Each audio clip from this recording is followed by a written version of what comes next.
see the first game.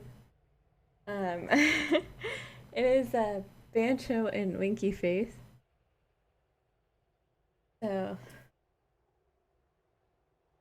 the first game that we have, the first game was on Tomb of the Spider Queen. So first game, Tomb of the Spider Queen, and Winky Face was able to take that one. So once I switch over to my main screen, where we're gonna cast the next game, you will see that Winky Face does have a 1 already, so you're not losing your minds. I am not forgetting to erase something. The score at this time was 100% 1 on the side of Winky Face. So sorry, I'm just ripping off some of my daily calendar things. Anyone want to see a dog? Aw. So basically, we have 2 replays for you tonight. First is going to be Winky Face and Bancho, and then we're going to have Pigeon Stitches and Plug Walk, which are both Div C. These are Div C. The first one is Div C West. The second one is Div C East. Nope, I swapped those. The first one is Div C East. The other one is going to be Div C West. And I'm going to have 2 tonight. I'm getting texted from Twitter. So yeah. So let me just explain. I know a few more people just came in here. I'll say it one more time. First game went to Winky Face. Unfortunately, we do not have that game, but it's fine. It's fine. It's fine. We're just gonna move on.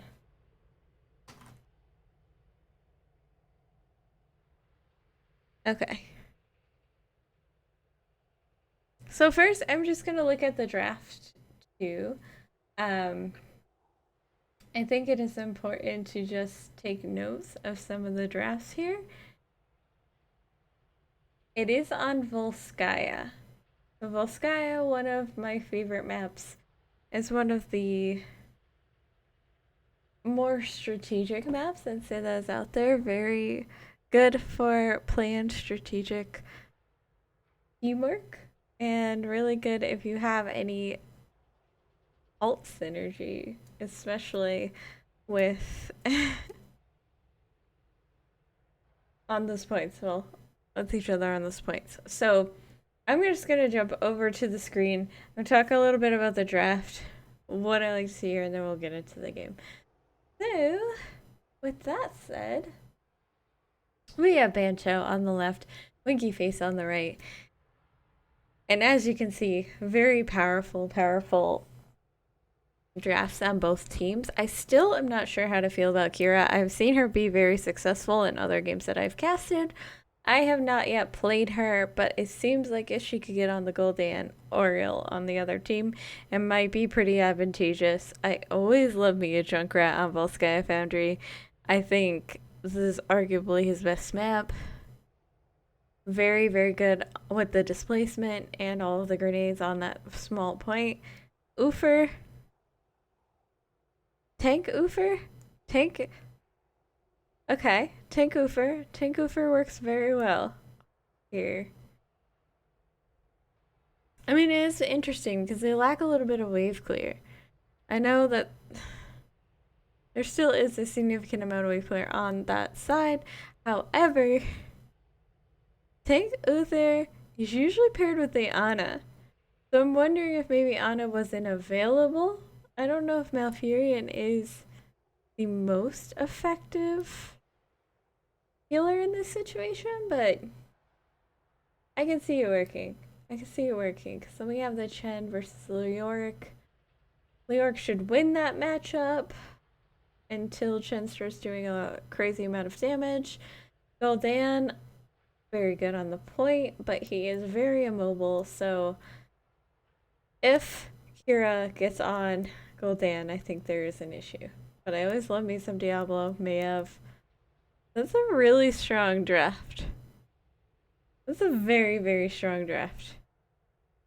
I like both of them. I'm I'm still unsure how to feel about Kira. I unfortunately know who wins this game. um, so no spoilers. I think they're very, very good teams. Very good drafts. But yeah, with that, I think we'll just get into it. I'll jump into it. We have Bancho on the left. I'm not sure what the bans were. I really don't know what the bans were if all of these picks went through. I have to assume a Johanna, a Nubarak, Anna, maybe Abathur? I have no idea. I will ask the teams if they come into the chat today. But yes. With that, we are gonna play this game. Enjoy, everybody. So on the left, as I said, it is Bancho with Spice on the Diablo, Bluestein on that Maiev, Quinol on the Gul'dan, Shu Sui, we're always gonna say that name wrong, on the Oriole, and Skev on the Leoric. On the side of Winky Face, we have Full Mango on the Chen. We have Joe on the Malfurion. We have Brickhouse on that Junkrat. Jenzer's on the Uther, and Michael Ian on the Kira. Let's just make sure. I don't want to be locked in any specific hero.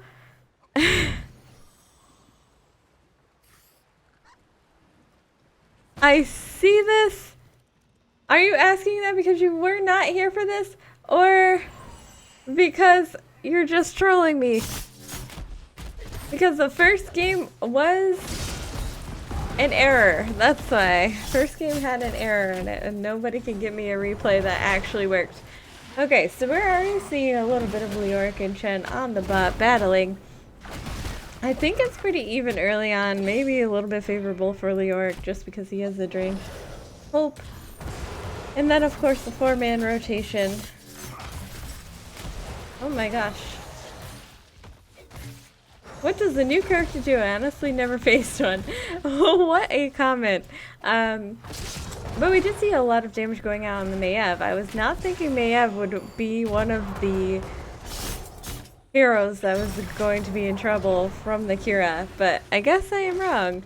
2 escapes. I don't think that Maiev is actually someone who's going to get too much in trouble from her. Junkrat and Diablo top. That's very interesting. I'm not sure why they've abandoned the 2-man rotation, but Winky Face is picking up this turret camp. Very smart time to do it. It's a little after the 1-minute mark. They're a little bit earlier than Bancho. We might see this as an advantage because this camp will be up a little bit sooner, midway through the objective, which is always beneficial. When you're mid lane, you can just kind of break off 2 of your heroes, grab an extra turret, and then usually win the point. Not too much happening here. We're gonna keep checking in on the stacks though. 9 of Echo already. 9 for Uther, 13 for Kira. So she's gotta get quite a bit more. Everybody's about a quarter way through, I'd say. Brickhouse taking a lot of damage there, having to back up for a few seconds, but we do see the 4-man rotations coming back with both teams, which I honestly like this better. It's significantly better to move around together, clear the waves very quickly, and then nobody really gets picked off. But we keep going back to the keep Junkrat up top, the keep Diablo up top, which I'm not sure I understand this method. But we do see Bancho picking up their siege camp. Gonna have a little bit of push on the top lane while this objective is active. And it looks like Winky Face was posturing for the support camp, but are just opting to take their own siege camp as well. So those will pretty much even out on the top lane, unless of course Diablo stays or Junkrat stays to clear it up. We might see them both staying to clear it up. Nope. Or I'm wrong. Yes, they are going to do that. And we do see Leoric winning bot lane by a little bit. First objective point going over to Bancho for the time being. We do still have 49 seconds left on the turret camp, but each team has a turret. Diablo going very far forward to try to get Uther, but it's just gonna take a little bit damage, get healed up by Oriole, back up, try to replant. We only have 3 members. 3 members of Winky Face are in the middle. This is a 3v4. And here comes Junkrat. But also Leoric is coming up. So this is a 4v5 right now. Very dangerous situation to be in for Winky Face, but they are confident. They are not scared. And they are actually doing a significant amount of damage. Kira whipping around, going on her merry-go-round to try to kill the Diablo. Does a very good job, but Diablo is going to get out. And this is still a 0-death game, boys and girls. With Chen having the most damage in the game at the moment. That's beautiful. And we do see, as I mentioned before, this turret camp is up again. Midway through the objective, a little bit more than midway because Bancho was able to just get a lot of that channeled. But with the 2 turrets, have a little bit of an advantage to kind of re-engage here, stop them from capping it fully. And Siege Camp's still pushing up top lane. I don't want to miss any deaths. Looks like Diablo will be the first to fall, and he does not have soul, so he will be down for the full 20 seconds. And that is going to be a dead Mayev. And that's where 2 turrets come in handy, even though they only dropped 1. 1 turret down, 1 turret on Uther, and this is 60% on this timer. But now we do see Bancho picking up their 2nd turret as well. They do not, I think they dropped the other turret. It looks like they did drop the other turret during that fight, but now it is still 1-to-1 with items. And this game is all about items. At least this map is all about items. Very important, can change the way all the fights happen, and the turrets come out. Both turrets come out, but that root from Malfurion keeps everyone in Bancho. Such a dangerous position, but it's going to be Chen who falls first. Mayev getting away with 2 health here. But Leoric is also going to fall, and this looks like it's going to be a dead Mayev and potentially Gul'dan. And wow, that was a 4-for-1 on the side of Winky Face. Not a bad deal. Just grabbing the protector and a casual 4 kills. So we hadn't had any kills up until that point, really. Just taking the mid wall, going top, trying to prep for the next objective. Junkrat has done a really good job here on the wall. The turrets are both down now. This will easily be a fort. Could potentially, easily be a fountain. Could potentially be this fort if they commit to it, but it doesn't look like they're going to bother. There are only 3 members up top. They don't want to engage too much and risk getting taken down. And we do see the Gul'dan is able to kind of chunk down this protector pretty quickly. It's down to 29% health and only 10 seconds. That was a pretty good defense. Look, Bancho did lose their fountain, but they did not lose a fort, which is a huge deal in this game, with the next objective being top lane. And we do see Oriole is in trouble and is going to fall. Spice is also in trouble with this Riptire, and he will also be falling. And this is 9-to-11. Winky Face with the advantage, picking up the support camp. Let me just see if I missed anything crazy. We have Riptire, we have Final Strike, Divine Shield. Okay, we're not gonna get Divine Storm here, which is a little sad. Tranquility, and then of course Storm, Earth, and Fire. Nothing too shocking here. I am sad, very sad we don't have Divine Storm. But of course, on the Kira, diving in, the Divine Shield is insanely important. And we do see an invade on this turret camp. It's a good thing to do when you're up a talent tier or when you are up people. You can easily take items, and then you have such an advantage in the next objective. And this was interesting. We did see Storm, Earth, and Fire popped very quickly in the engagement with Leoric there. and it's going to be Leoric falling because of the rotation from Winky Face, who is now collecting another turret camp, and they're just going to have so many items by the time the next objective spawns. They're going to have, currently they have the Healing Pulse and 2 turrets, so they're just racking up as many as possible. Let me just make sure that is right. Yes, it is the 2 turrets and the heal camp. The heal camp on, or the heal pulse is on the Kira, which is interesting to me. Normally I would put it on the healer or the tank, but that kind of makes sense. She will be diving into the back line. Nothing wrong with that.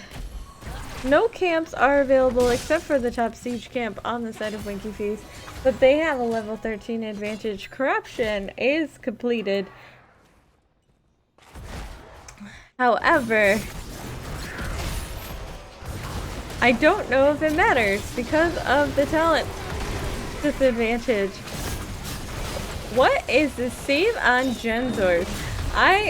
How Uther was alive for so insanely long during that engagement. I'm not even sure what I just watched there. He was at about 2 health for 30 minutes. Kira, a little bit in trouble, but of course, saved by that Malfurion. Moonfire, too powerful, too strong. Please nerf. Okay, so that was actually 1 for 1 there.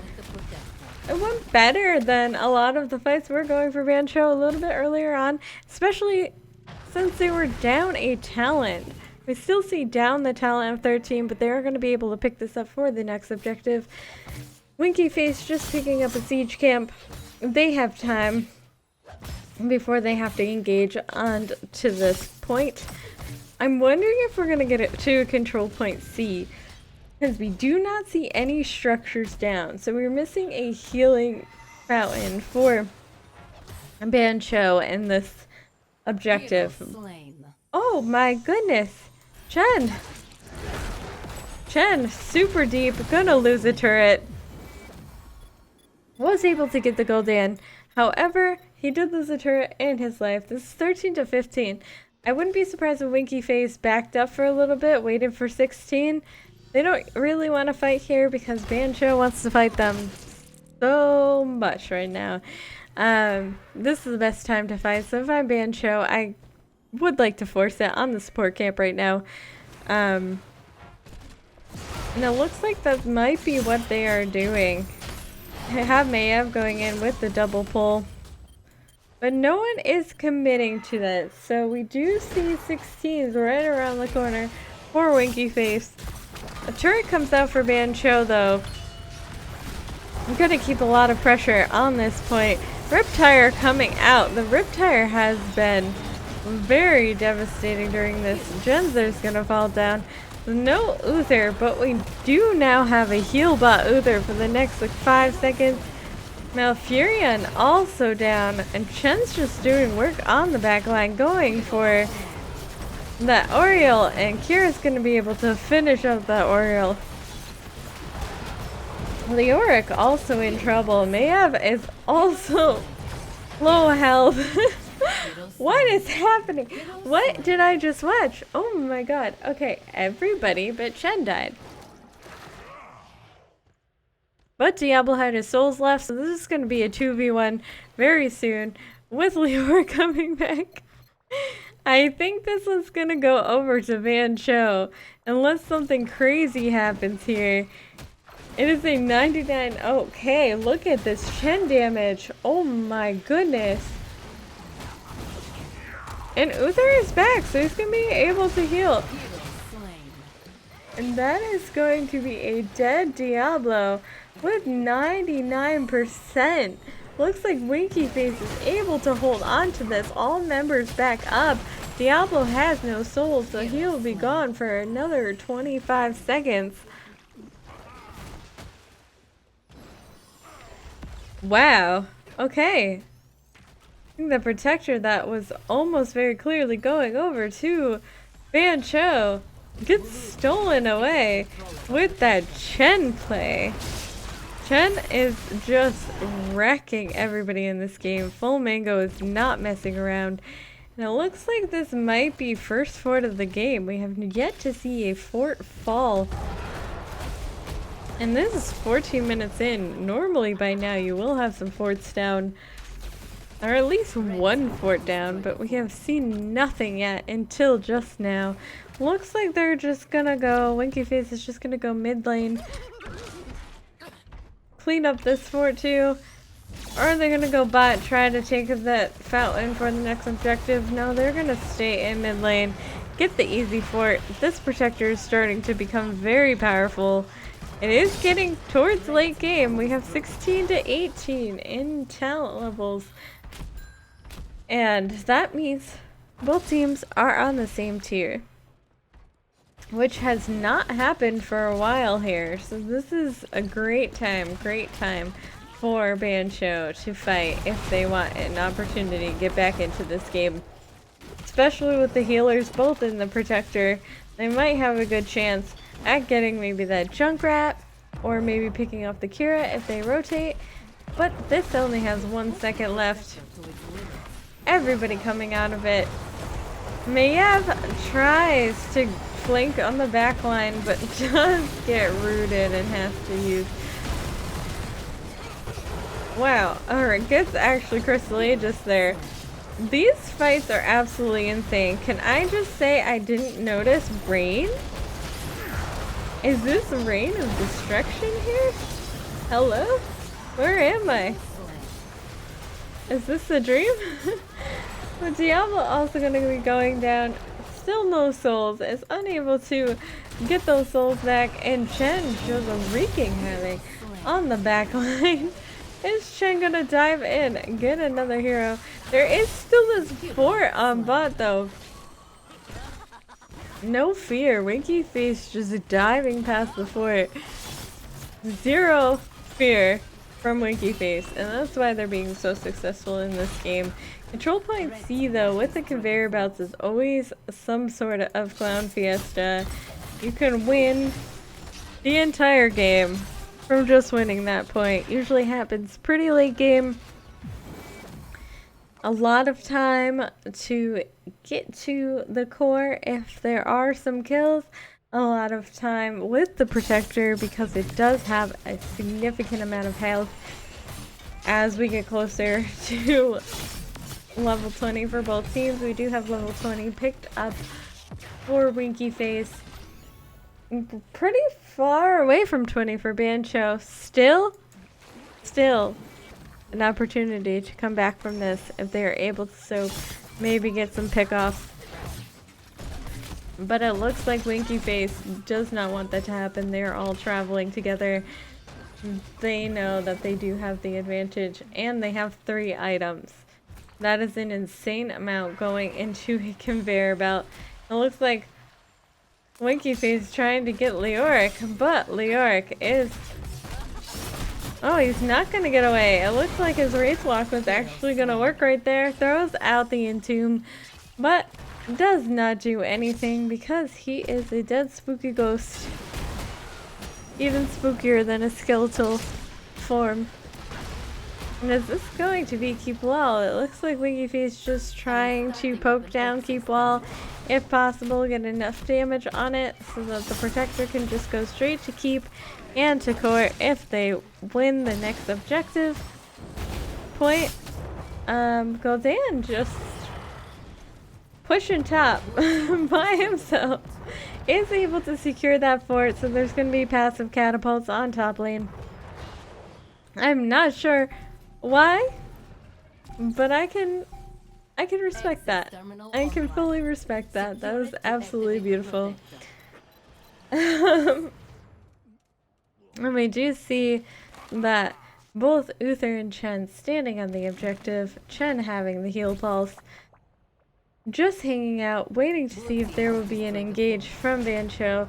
Bancho going out around taking the fort, so if 1, they win the protector, they could go straight to Keep as well, and 2, to try to get to that level 20. And I miss Goldan going down But Warden's cage is out. Doesn't really matter because Tranquility keeping everyone alive. Chen always on the back line trying to kill this Oriole. It looks like he's going to be able to do it too if he gets another jump. Oh, looks like we're going to have Earthstorm and Fire. And that is 2 dead members of Bancho. I don't think we're even going to see the Protector coming out here. I think we might just see game. There are like 50 seconds before the whole team is up for Bancho. 18 seconds until the next member is up, so I think this is going to be a play for Core. And this should be a 2-0 for Winky Face. I just misclicked. It's 2-0 for Winky Face. That was a yikes. Ouch. That hurt. But there it is. I will put up these beautiful stats for a couple seconds. We do secure with tons and tons of damage. Maybe I should change my mind about her. Again, I don't have much of an opinion about her. In the least. If I am honest. I don't know how to feel about her. I have only seen her win. I've only cast against her. She's won. So I will say that too. How would I even know how to say anything bad if she's only ever won? Kali Wisdom.